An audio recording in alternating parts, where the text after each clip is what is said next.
Agora consegui.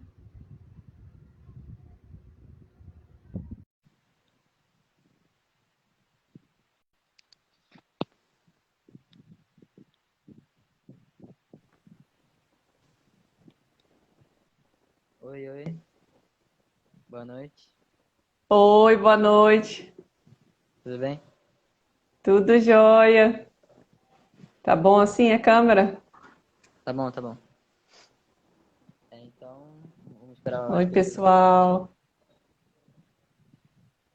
O pessoal tá entrando.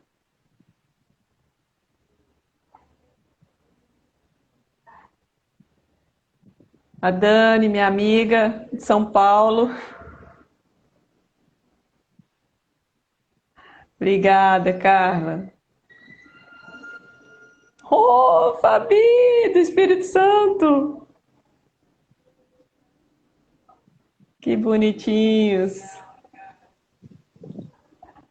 Meu maridão. A galera tá entrando. Eu vou me apresentar primeiramente, para quem não assistiu as outras lives e não me viu. Meu nome é João Vitor, eu sou bolsista PIBIC da iniciação científica, né, da Carla, e estudo no Brasil França, né, no CF 449. E hoje a gente vai entrevistar a professora Vânia, sobre a carreira dela, sobre a vida acadêmica. Eu posso começar então? Fazer a primeira pergunta?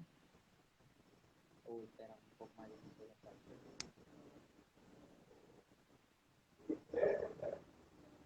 Acho que a gente pode começar. Eu estou escutando um pouco baixo. Porque eu tenho que falar mais perto aqui, eu acho. E aí dá pra Acho que é ouvir. melhor você falar mais perto. Você tá me ouvindo bem? Não, eu tô te ouvindo bem, sim. Ah, o João, né? Agora tá bom. Agora eu tô ouvindo bem você. É porque o microfone fica aqui. Aí é melhor. É, Enfim, então eu posso fazer a primeira pergunta, então? Posso começar? pode. A primeira pergunta é que você se formou em farmácia na Universidade de Cuiabá. E o que fez te interessar pela farmácia? Então, desde muito cedo, né? Desde muito jovem, eu me interessava, assim, eu gostava de ajudar as pessoas, né? Queria ajudar de alguma forma. E nessa área da saúde, assim, sempre me atraiu, né? Sempre gostei. E na escola eu percebia que eu me destacava assim nas disciplinas de biologia, de química. E aí eu fui procurar, né? Naquela época tinha muitos livros que você lia sobre as carreiras. E aí eu me identifiquei com a farmácia, por aquilo que eu já tinha, né, na escola. E aí eu falei assim, acho que é farmácia. Eu fiz o vestibular, passei, entrei na Universidade de Cuiabá, cursei 5 anos de faculdade. Hoje também são 5 anos. Mas naquela época eu saí com uma habilitação que é em bioquímica. Hoje você sai farmacêutico generalista, que você pode atuar em várias áreas, não só nas análises clínicas, mas na indústria, na farmácia de manipulação e tantas outras, né? Então foi muito legal. Aí eu terminei lá na Universidade de Cuiabá, farmácia. Entendi. É muito legal. E como você conheceu o laboratório? João, essa pergunta eu vou tentar resumir, mas eu, quando a gente termina a faculdade, a gente fica assim muito animado para ir para trabalhar, né? Você quer ganhar dinheiro, você quer trabalhar e você quer ganhar experiência. Então eu fui para a farmácia, para a drogaria, aquilo que eu sabia fazer, que eu tinha aprendido. E aí eu atuei 2 anos em drogaria, trabalhei bastante e me identifiquei muito com as pessoas, gostava muito de atender no balcão, mas eu sentia assim que faltava algo. Então eu queria aprimorar mais assim os meus conhecimentos, queria aprofundar. E em Mato Grosso ainda tinha assim poucas universidades que ofereciam, né, uma carreira acadêmica, um mestrado, um curso. Então eu naquele período também eu estava noiva e logo eu me casaria e me mudaria para o Rio de Janeiro. Então o que eu pensei, né? Vou procurar no Rio de Janeiro. e meu esposo me ajudou também nessa busca. E aí eu encontrei na UFRJ a linha de pesquisa da professora Carla, que eu me encantei, que era na área de terapia alternativa para o câncer. E aí foi então que eu pensei, é por aqui. Foi aí que primeira vez que eu tive contato assim com o laboratório, né? Enviei um e-mail para a professora Carla, que eu ainda estava em Mato Grosso, enviei um e-mail e foi muito engraçado, assim, ela recebeu com muito entusiasmo, né, meu e-mail, né, uma pessoa de fora e tal, mas tinha uma condição. A condição era que eu me apresentasse pessoalmente. Então eu teria que esperar vir para o Rio, ir lá e conhecer ela pessoalmente para ver se ela me aprovaria. Entendi. É muito legal. Conte pra gente um pouco também da sua trajetória na UFRJ nos Estados Unidos também. Ah, sim, é uma longa história também. Então eu me casei naquele ano, vim para o Rio. Chegando aqui, primeira coisa, mandar e-mail para a professora Carla e dizer, cheguei. E ela já marcou um dia lá, fui conhecer. Você vê, eu não conhecia nada no Rio, né? Então meu marido já morava aqui um ano, me levou até o FRJ e lá eu me apresentei e ela me recebeu com aquele sorriso largo dela, né? Aquela simpatia, aquele sotaque carioca, que logo vocês vão perceber que eu não sou daqui, né? Então foi muito legal aquele primeiro contato e aí a gente já começou ali, ela já abriu as portas do laboratório e eu comecei um estágio científico. Então eu ficaria ali no laboratório conhecendo a rotina do laboratório, as técnicas, tendo ali companhia dos outros colegas, né? Naquela época eu lembro que tinha a Gleice, tinha a Camila, a Luciana, a Magda, muita gente boa. E aí foi muito importante assim aquele estágio inicial, né, para se inteirar da rotina do laboratório, da pesquisa. E aí eu fiquei 6 meses nesse estágio. Aí logo em seguida eu abri um edital para o mestrado. Então o mestrado é uma das áreas que você pode seguir, né, na carreira acadêmica. Você pode fazer especializações, cursos, mas o mestrado é muito voltado para essa carreira acadêmica. E como que é o ingresso? Então você faz, naquela época fazia uma prova, mas tinha um currículo também. E no currículo você tinha que colocar toda a sua participação, desde da sua graduação, e aí entra o estágio científico, né? A iniciação científica que a gente chama, né? E aí você apresenta esse currículo e eles analisam. E agora, basicamente, é no currículo. Então, é muito importante. Isso que você está fazendo aqui, hoje, vai para o seu currículo. Que currículo que é esse? É o currículo Lattes. E esse currículo está numa plataforma. Você conhece? Você já tem o currículo Lattes? Eu tenho sim. Então, lá você coloca tudo que você participa de curso, de trabalho publicado, congresso que você foi, essa entrevista aqui, né, que é uma divulgação científica em mídias digitais, você coloca lá no Lattes. E aí depois você vai ter um histórico. E isso é que você vai apresentar quando você for fazer o mestrado. Bem, apresentei, fui aprovada. E ainda tinha naquela época poucas bolsas, então eu não tinha conseguido bolsa, eu precisava trabalhar. Eu já estava trabalhando, então eu trabalhava metade do período e metade do período eu ia para o fundão para fazer pesquisa.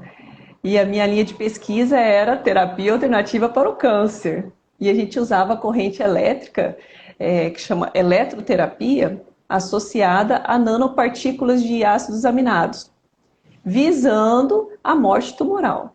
Então, essa era a minha pesquisa. E aí a gente desenvolveu durante 2 anos essa pesquisa, e ao término a gente conseguiu depositar uma patente, que é um produto, né, algo inovador que você consegue mostrar, e também um artigo científico. Então, foi uma produção boa que entrou no meu currículo Lattes. E aí, quando eu terminei o mestrado, o que vem depois? Doutorado. O doutorado, exatamente. Aí eu pensava, e agora o doutorado?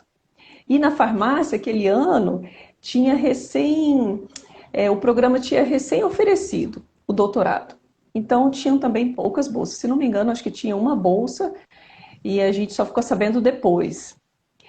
E durante o mestrado eu tinha conhecido outros laboratórios, porque você acaba tendo que procurar outras técnicas, equipamentos, para você ampliar ali a sua visão, o seu trabalho, né? E eu tinha conhecido o Instituto de Macromoléculas, que fica lá no Centro de Tecnologia. Sabe onde é? Ali no fundão mesmo, o Não, Centro não. de Tecnologia. Fica mais próximo ali da Ponte do Saber. E lá tinha um programa muito bom de doutorado. E como eu já tinha ido lá, já conhecia o laboratório, e eles trabalhavam também com nanotecnologia, que era uma área que me interessava muito, eu falei assim, acho que eu vou tentar aqui também. E o que é esse Instituto de Macromoléculas, né? O que é macromoléculas, né? Então, você está em qual ano do ensino médio? Tô no segundo. Segundo ano. Você vê química orgânica, não vê? Em química orgânica, você vê polímeros. Já viu polímeros? Eu Ou vi um pouco ainda no não ano chegou? passado. Um pouco no ano Então, passado eu vi. polímeros são essas macromoléculas, são moléculas gigantes. Então, poli vem de muitos e meros vem de unidades repetitivas. Então, são unidades que se repetem e vão formando uma cadeia longa. E a gente tem aí na natureza, né, polímeros naturais, sintéticos. Tem um autor que fala que a vida, na sua essência, é polimérica. Porque está em tudo, né? Então a gente tem a borracha, a gente tem os polissacarídeos, a gente tem a quitina, né? Dos crustáceos, e a gente tem os polímeros sintéticos derivados de petróleo, e tem muitos polímeros que são aplicados na farmácia, que a gente utiliza na farmácia. Então eu consegui integrar a área dos polímeros, da nanotecnologia, com a minha área da farmácia. E aí a gente já trabalhava com as nanopartículas, que eram sistemas de liberação de fármacos. Então eu continuei nessa linha de sistemas de liberação de fármacos. Foi quando eu fiz o meu doutorado nisso. E um fato importante que aconteceu no meu doutorado foi uma experiência que eu tive no exterior. Então a gente chama de doutorado sanduíche. Já ouviu falar? Acho que eu já ouvi falar já. Então, por que é sanduíche? Porque uma parte você faz aqui no país, e aí no meio você faz um estágio no exterior, e depois você volta para concluir. Então o estágio no exterior fica bem no meio, entre o início e o fim. Então a gente chama de sanduíche. Então eu fui contemplada com uma bolsa e fui morar nos Estados Unidos por 7 meses. E foi muito legal. Então, além de aperfeiçoar meu inglês, né, ainda tinha um inglês básico, mas lá melhorou bastante. O meu esposo foi comigo e a gente morava assim de frente para a universidade. E aí convivia ali no campus com diversas pessoas, né, de várias culturas, indianos, chineses, pessoal do Sri Lanka, eu nem sabia que tinha esse país, era do Sri Lanka. Tinha o pessoal da África, do Oriente Médio, então assim uma riqueza cultural muito grande. E a gente convivia ali no mesmo espaço. E além disso, os americanos, né? A própria América, né? Então foi uma, assim, uma experiência muito rica, assim, que trouxe muito aprendizado, muito relacionamento, tem amizades até hoje, e também viver num outro país, né, numa outra cultura, acho que enriqueceu bastante. Então foi assim, resumindo, né, minha trajetória na UFRJ e esse estágio no exterior, foi esse tempo. Então voltei, concluí, publiquei outros trabalhos. Então, é isso que a gente sempre tenta, né, divulgar os nossos trabalhos científicos. E Entendi. aí, Tema?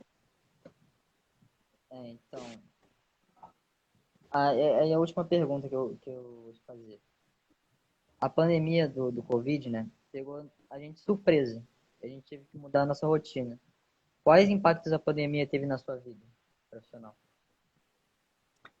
Impactou todos nós, né? É verdade. As aulas tinham recém começado, não sei se as suas aulas já tinham começado nesse período da pandemia. Já estava É, tendo aula? no Então, eu começo eu também já tive. tinha. Eu estava na segunda semana, quando eu estava na faculdade, a gente recebeu essa notícia. E um professor falou assim: nós vamos ficar 3 meses em casa, ninguém vai poder sair de casa. Aí eu falei assim: nossa, acho que ele está sendo muito pessimista, acho que não é isso não. Aí até duvidei, assim, não levei muito a sério, né? vim para casa, continuei meus trabalhos e tal, mas de repente veio o lockdown, fechou tudo, a gente não pôde mais sair, e aí tudo mudou, né? Eu sempre tinha esperança assim de voltar logo, sabe? Então eu sempre continuei assim algumas atividades, mesmo remotamente. Uma pena assim que a gente não tinha um contato com vocês, né, com os alunos de iniciação científica dentro do laboratório. Essa parte de desenvolvimento dos projetos mudou bastante, porque a gente tinha um cronograma, né, para o ano, e de repente aquilo tudo ficou de stand-by. E aí a gente teve que se reinventar, teve que fazer outras coisas, e assim, foi muito legal, porque como eu já estava no laboratório, né, eu não contei essa parte, né, mas eu nunca me desvinculei do laboratório, sempre mantive amizade, né, com o laboratório de multidisciplinar de ciências farmacêuticas, então eu acabei voltando, porque eu também me interessei por uma outra área, que é a homeopatia. E aí, nessa fase da pandemia, teve uma proposta de um projeto da gente usar essa terapêutica da homeopatia no enfrentamento da Covid.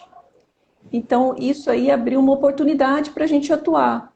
Então, a gente ia para a farmácia, preparava os medicamentos, revisava os projetos que tiveram que ser submetidos à comissão de ética, né? Porque esses medicamentos seriam distribuídos para outras pessoas, então precisava de acompanhamento. E aí a gente voltou para a universidade ainda com muitas restrições, com muito cuidado também, mas a gente não deixou de trabalhar, de atuar. Então foi uma parte assim importante que a gente sentiu assim um pouco envolvido também, porque ficar só de fora ou ficar só em casa, aquilo deixava a gente um pouco assim desanimado, né, sem esperança. Então hoje continua, a gente não sabe quando isso vai passar, não é verdade? A gente está aqui, a gente tenta fazer o máximo que a gente pode, mas o que a gente quer é voltar às atividades, porque é muito importante, né, esse contato, né, um com o outro, com as pessoas, e essa troca também de conhecimento, né, de experiências. Então, assim, a gente está se reinventando, mas a gente espera que a gente possa retornar um dia essas atividades presenciais também. Sim, sim. Então, as minhas perguntas acabaram. Eu queria ver se alguém no chat aí tem alguma pergunta também para Vamos ver aqui. você.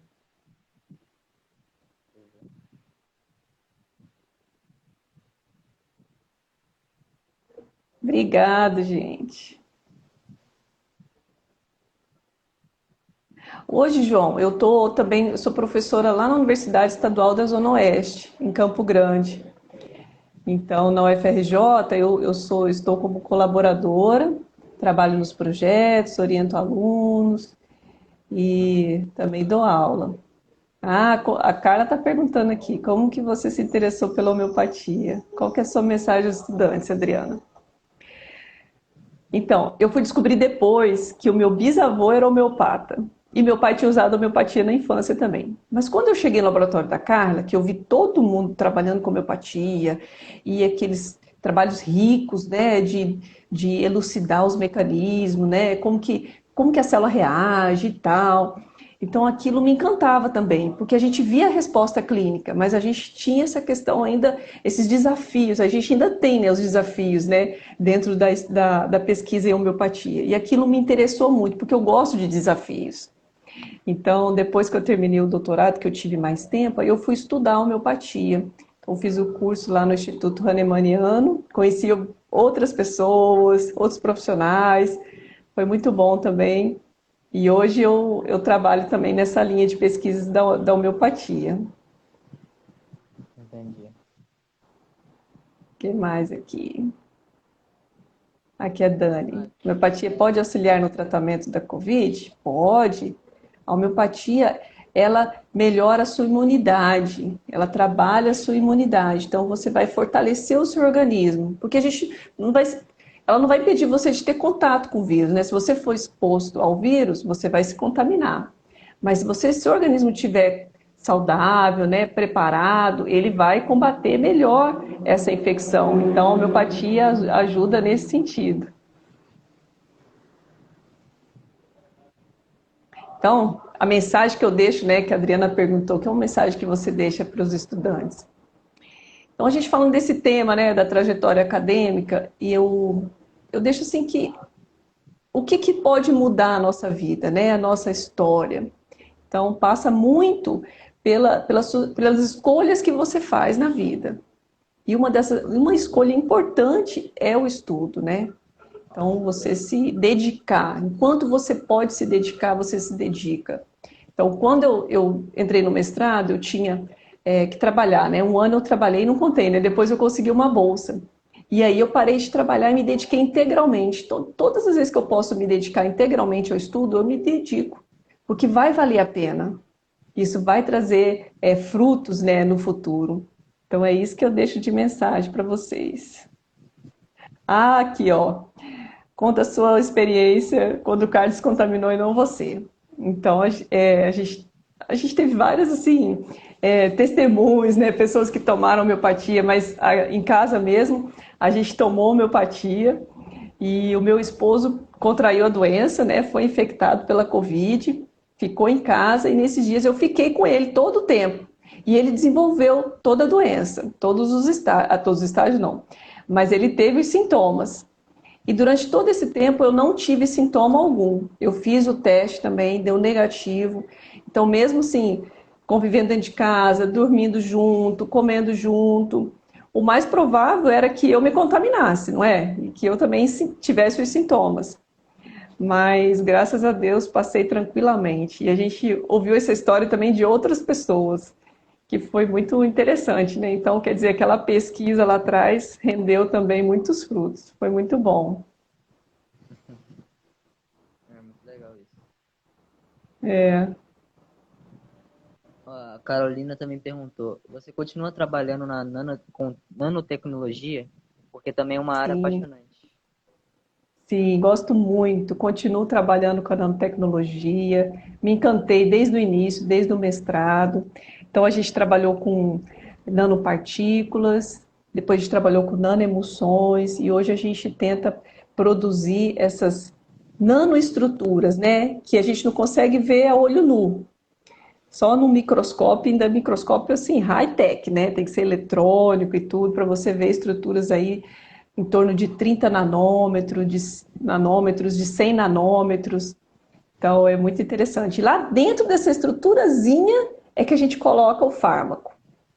E aí, quando ele é disponibilizado, né, em alguma forma farmacêutica, seja um comprimido, uma cápsula, uma solução, entra em contato com o seu organismo, ele atravessa as suas membranas e cai na corrente sanguínea.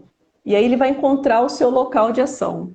Então a gente fala que é um sistema de direcionamento, ele vai levar o fármaco até o local de ação onde ele precisa atuar.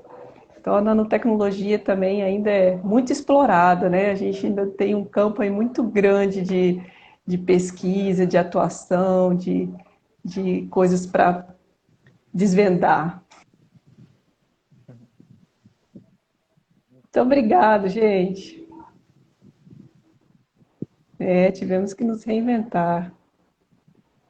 Mais alguma coisa, João, que você percebeu aqui de perguntas, ou você mesmo? Não, acho que se alguém tiver alguma pergunta, pode fazer ainda. Homeopatia para queda de cabelo. Diz que tem, né?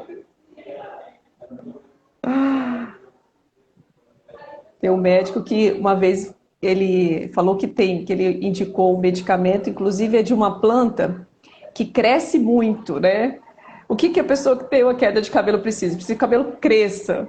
Então ele indicava essa planta que crescia muito rapidamente para cima, né?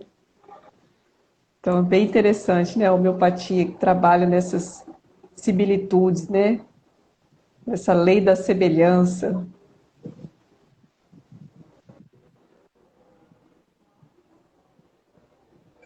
Muito bom, João. Gostei das suas perguntas. Do pessoal aqui também, da participação. Também gostei É muito que da eu entrevista. falei muito rápido, às vezes eu falo muito rápido. Não, falou não. Falou bem. Olha os amigos aqui entrando.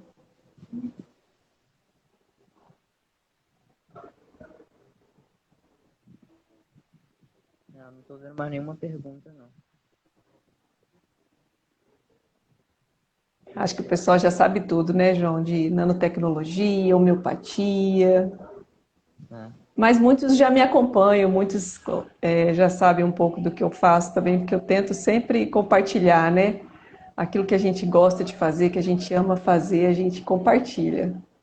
Ainda mais os sucessos, né? Muito obrigado, gente.